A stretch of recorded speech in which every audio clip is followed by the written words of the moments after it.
Channel Sunanda Das the art of cooking. দেখো আমি ইলিশ ভাপা করব।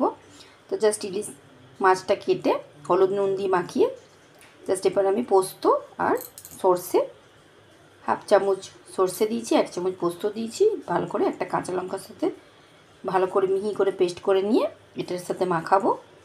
এই দেখো জাস্ট এখনই বাটলাম, এটাও ভালো করে ধুয়ে নিয়ে এটা দিয়ে দেবো। আর কাঁচা লঙ্কা 2-4টে দিয়ে দিয়েছি এর সাথে অ্যাড করে, পোস্ত আর সর্ষে বাটাটা দিয়ে দিয়েছি।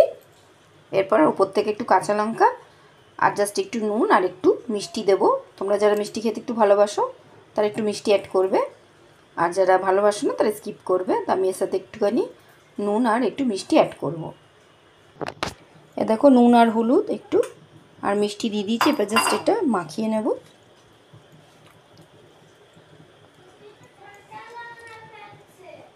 এই ইলিশ মাছ ভাপাটা কিন্তু খুব দারুণ লাগে বন্ধুরা গরম ভাতের সাথে। এটা জাস্ট আমি ভালো করে মাখিয়ে নেব।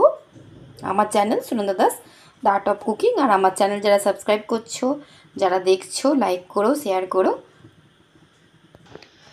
ইলিশ মাছগুলো দেখো ভালোভাবে মাখানো হয়ে গেছে। এবার জাস্ট আমি ঢাকা দিয়ে ভাপিয়ে নেব।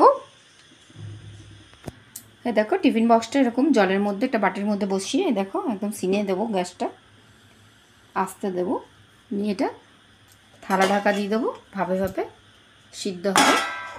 আমার channel Sunanda Das the art of cooking. দেখো 10-15 মিনিটের মতো আমি ভাপিয়ে নিয়েছি। এবার আমি জাস্ট ঢাকাটা খুলে নিলাম, একটু ঠান্ডা হওয়া পর্যন্ত ঢাকাটা খুলবো না, তারপর ঢাকাটা খুলে দেখব। এই দেখো আমার ভাপা ইলিশ রেডি। খুব সুন্দর গন্ধ বেরোচ্ছে, গরম ভাতের সাথে দারুণ লাগবে বন্ধুরা। আমার channel Sunanda Das the art of cooking, please আমার পাশে থেকো। আর এই দেখো আমার রেডি হয়ে গেছে ইলিশ ভাপা।